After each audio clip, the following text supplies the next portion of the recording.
Hey guys, and welcome back to another NBA offseason review. Today we are doing the Detroit Pistons. The Pistons had a pretty relaxed offseason, but made a couple of trades and signings that warrant discussion. Free agency wise, the Pistons did not blow any of us away. They lost a couple G League players that could possibly have made the NBA roster, but besides that, they signed Zaza Pachulia and Jose Calderon. So nothing to write home about. I mean, Zaza could back up Andre Drummond, but besides that, they're not going to make much difference. So in the draft, this is pretty much the one of the only other two items that really made this noteworthy. They traded two future second-round picks for the rights to the 38th pick, Kyrie Thomas. He was originally drafted by Philadelphia. Kyrie Thomas, third-year guard from Creighton. 15, 5, and 3, along with 2 steals per game. He is 6'3", 210 pounds. But what really draws interest about him is his ability to shoot and defend on the perimeter. He could be a really good 3-and-D player. He's a 6'10" wingspan guy, so a shorter guard with a really long wingspan. Think Shai Gilgeous-Alexander or Rondo or any of those guys. But he's very long. He's a very good shooter as well. Shot over 40% from the three-point line in college and over 52% from the field. So he's a pretty good shooter. He's got a very solid basketball IQ. He can be the ball handler and start your offense if you need him to. He's a good defensive player as well. That length really causes a lot of trouble for smaller guards that beat him off the dribble and get to the basket, but his length is really helping him recover on those guards. He's a good rebounding guard, and I also, because of that length, believe he is an underrated shot blocker. Now, there are definitely some cons to Kyrie Thomas, one being his upside. He's 22 years old. Not sure how high the ceiling is on him. He looks like a good 3-and-D player, but nobody really knows for sure what he can become. Not the best playmaker. He's more of an off-ball offensive player. Not an amazing athlete, but he's good for his position. But that length is really going to aid in pretty much every facet of his game. Very nice pickup for the early second round. I could easily see him buying for minutes at the shooting guard spot, or even sliding to a small forward, playing small ball, and playing alongside Reggie Jackson in the backcourt.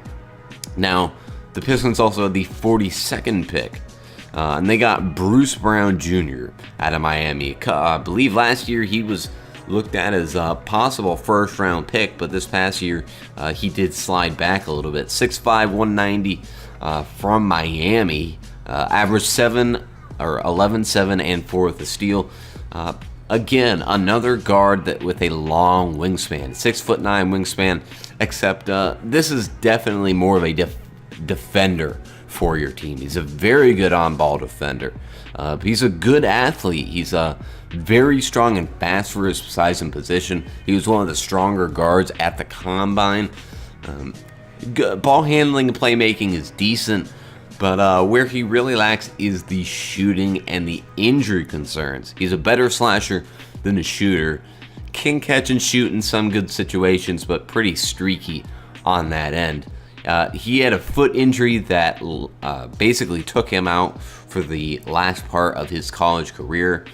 And he is a very below average shooter. 3-point shooting, he was below 38%. He was like 34, 33%. He shot 60% from the free throw line, which is a guard in today's game you cannot do. Very few people get away with it. People like Rondo, you need to be able to do something else to make up for that, and we don't know if he has the tools to make up for his lack of shooting. He's just not overall very skilled on the offensive end. And also, just like Kyrie Thomas, he's 22, so the upside is a big question surrounding him.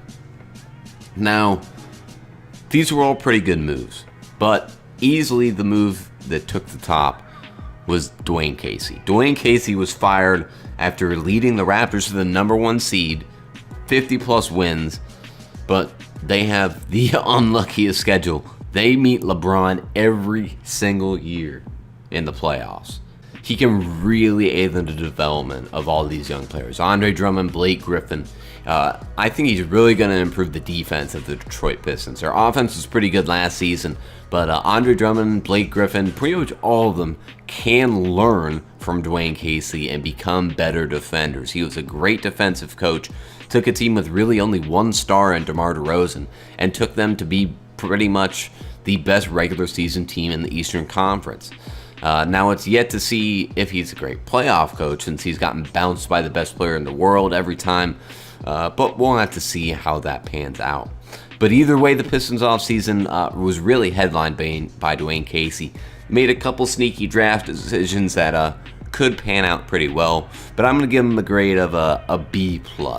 Dwayne Casey is really a good pickup for them. Their draft picks, if they pan out, could be a pretty good addition as well. But that will be all for today, guys. Thank you for watching. Be sure to come back for more offseason reviews, and I'll see you in the next offseason review.